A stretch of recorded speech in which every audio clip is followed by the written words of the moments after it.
Nous avons pris un engagement très ferme pour l'ensemble de cette mandature, c'est de ne pas augmenter les taux de la fiscalité locale. Alors, on aura différents leviers qui nous permettront de nous engager sur ce point.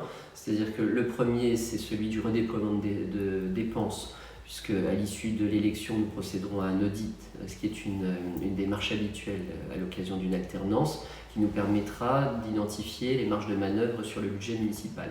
Le deuxième point, c'est qu'il faut capitaliser le plus possible sur la mutualisation des dépenses, notamment avec les villes voisines et avec les villes qui siègent actuellement dans le cadre du territoire. Ensuite, il ne faut pas négliger qu'il reste à nos gens un certain nombre de dossiers en suspens qui sont des dossiers qui vont impliquer d'importantes dépenses. Je pense à la piscine, je pense au Baltard et même au marché, Marie Curie, des pollutions du terrain Marie Curie.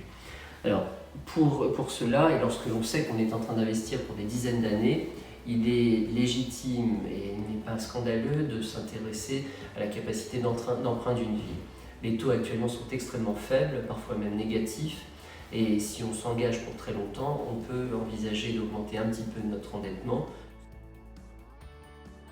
L'important pour nous, c'est de réintégrer dans la façon dont on gère cette ville beaucoup plus d'ouverture, beaucoup plus de dynamisme, beaucoup plus de dialogue.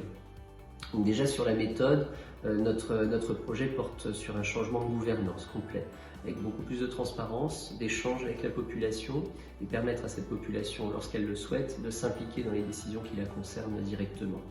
À partir de là, on est sûr, en tout cas on s'assure, en tant que municipalité, d'être plus efficace et d'être plus en phase avec notre population. C'est le meilleur point de départ pour élaborer les bonnes actions.